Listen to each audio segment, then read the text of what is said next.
Time with Tony. Yeah, okay, we still have the same clothes on. That's okay, because we taped the first episodes all in one big day because we knew you're feeling good. We knew you're up to it. The birds are chirping outside. So don't make fun of us that we haven't done a wardrobe change yet or a set change yet, right? Yeah. Because, I mean, we're okay. Hey, Yeah. it's the content, right? Right.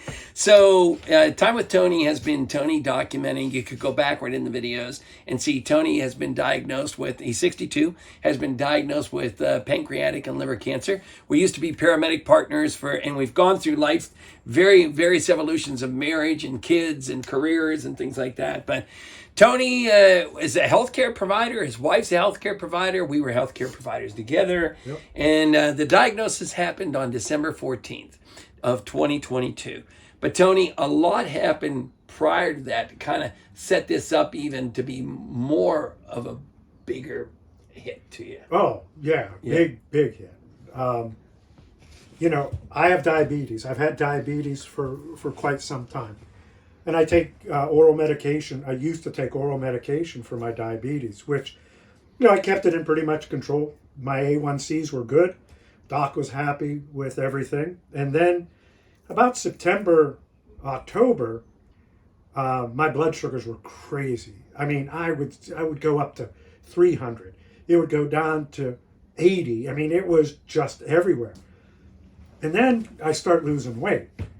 Losing weight up to, first it was 10 pounds. Which has been an issue for you, right? We are always trying to lose weight to look felt in our paramedic uniform. I always want to lose weight. And I was telling my wife, hey, I lost like almost 10 pounds. I was proud of myself. Yeah. And here, yeah. Yep. Well, right. Not the way to lose it. Right. Yeah. So I lost 10 pounds and it was 15 pounds.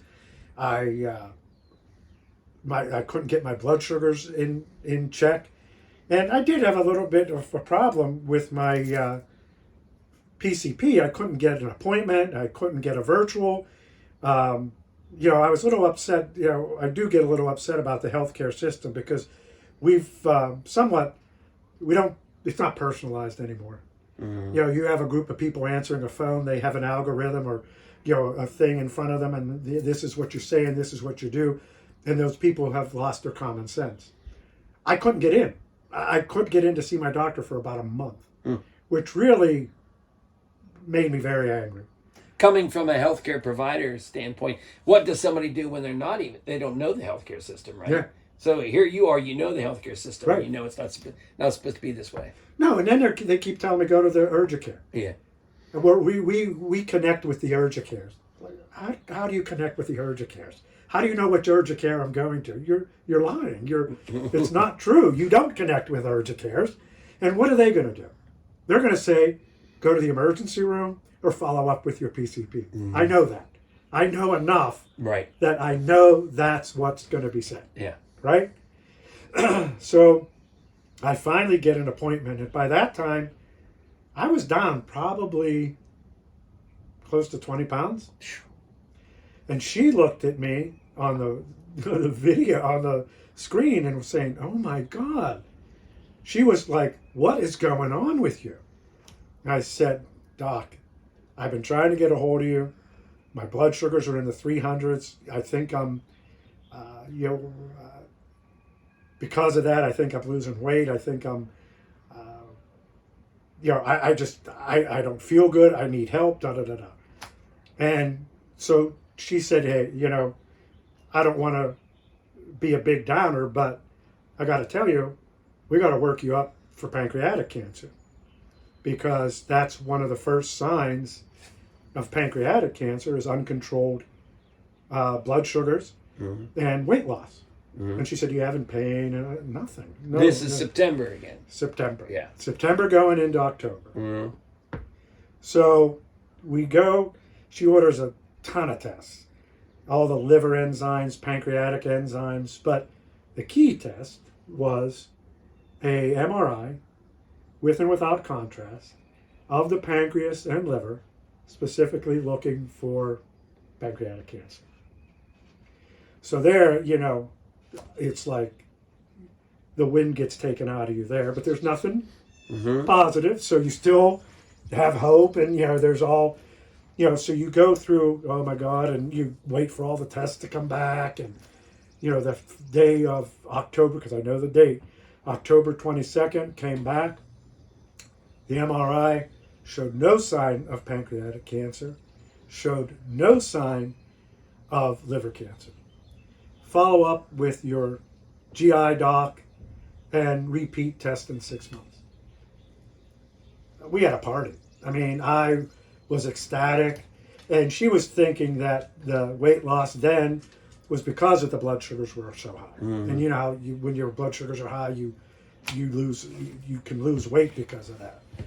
So we were ecstatic, and there was nothing. She sent me to an endocrinologist.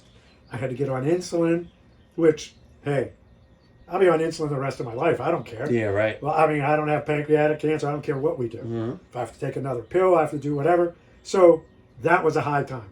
We were so pleased. So, we lived our life.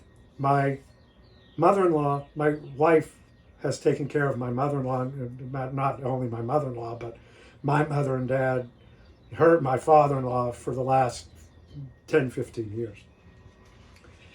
But she took care of my mother-in-law in our house for the last almost 2 years. Bedridden, the end, hospice, all of that.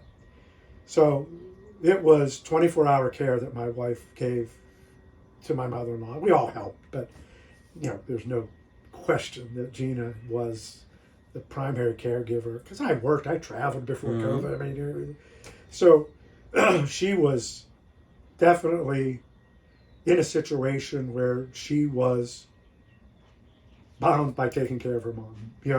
If we could get out for 10 minutes, our big thing, we went out on, we have a Jeep, so we'd take the hood down and we'd go over to South Side, get a taco, sit near the river for 10 minutes and eat a taco. And we felt like we were teenagers. We were out for 10 minutes. Or we'd go take a bike ride for a half hour, but always knowing that we could get that call and we had to come back in. Mm-hmm. So it was a hard 2 years. But, you got to do what you got to do. And I'm very big on that. We took care of, my mother-in-law died at home. My father-in-law died at home.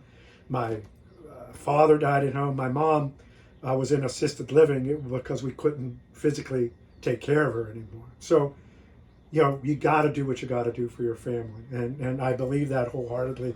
And I don't have any regrets for any of the maybe, people say missed time that you had or what we missed out on, because out there with Gina and I, just going down to the river and having a taco was good. Yeah. And that was a good time for us. So, November, we had Thanksgiving. Right after that, Mrs. Schuler got really sick.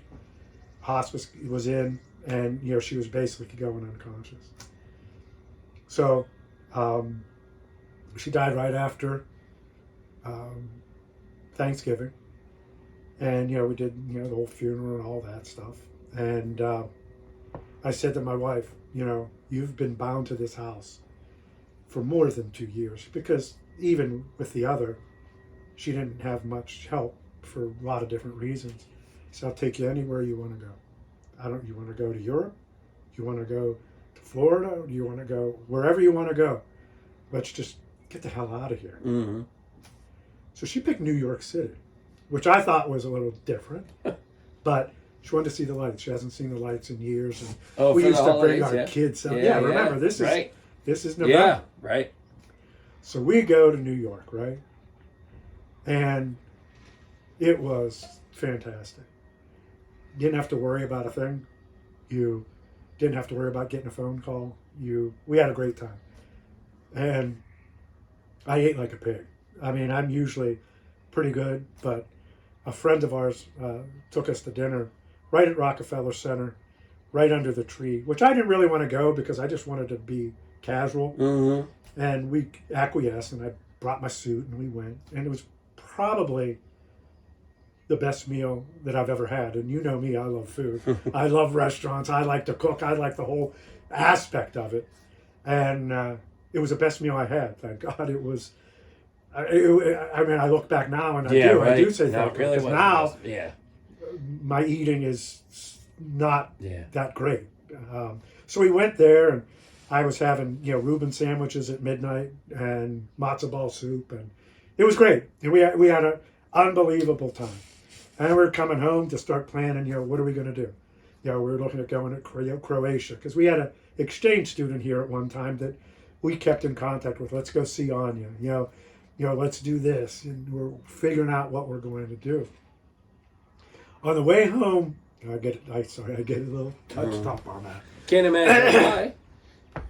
On the way home, I just started to get a little nauseated driving from New York. Mm-hmm. And I thought, I ate bad.